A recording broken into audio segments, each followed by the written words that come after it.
Sénégal, bonjour Ndeketeyo, Tchafangi Mafebi Yakuna Yaket. On regarde ce qu'on nous livre Tribune quotidien ce matin. À la une du journal du groupe D-Média, il a écrit situation du pays, un peuple totalement, pour ne pas dire complètement, et voire carrément déçu. Après 17 mois de règne, Sonko Diomaye. Détoile, waouh. Bon, les signaux du Sénégal, meilleurs promis par Pastef, les patriotes, n'apparaissent pas. Alors là, pas du tout.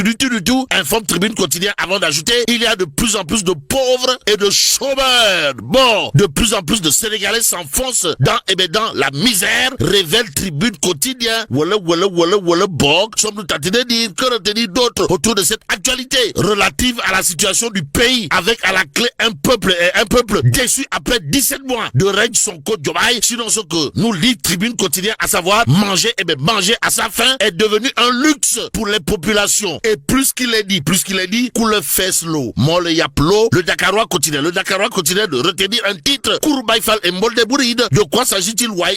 Le peuple souffre. Les politiques hors sol, informe le Dakarois quotidien. Le journal en veut pour preuve les inondations, le recul de près de 6% de l'activité économique interne. Bon, le parti au pouvoir s'enlise dans des querelles incessantes avec l'opposition, tandis que l'économie nationale subit de sévères contre-performances dans les secteurs primaires. Comprenez, moins de 38%, secondaire, moins de 36% et tertiaire, moins de 26%. Bon, le Dakarois quotidien d'ajouter, ce sont les Sénégalais qui payent le prix fort, déjà frappés par des inondations dans de nombreuses localités. En attendant, restons avec le Dakarois quotidien qui s'intéresse à la visite du FMI au Sénégal. Aux Sénégalaises et aux Sénégalais, il convenait de retenir une chose. Comprenez, la croissance hors hydrocarbures. La croissance hors hydrocarbures est à 3,1%. Est-ce à dire que la croissance claironnée et tambourinée ça et là, c'est du narembaï pour l'instant. Il convenait de noter, d'après le Dakarois quotidien, la dette est révisée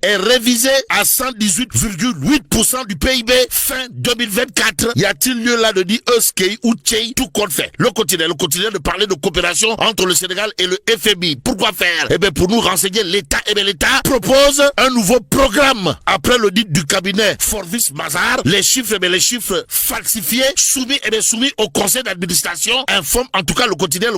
Le journal d'ajouter les propositions pour mieux gérer la dette qui est de 118% du PIB, suffisant pour le Soleil quotidien de révéler à sa une Sénégal FMI des discussions productives. En d'autres termes, le Témoin quotidien de révéler FMI Sénégal fin de la brouille, le signal vire au vert. De quoi s'agit-il exactement?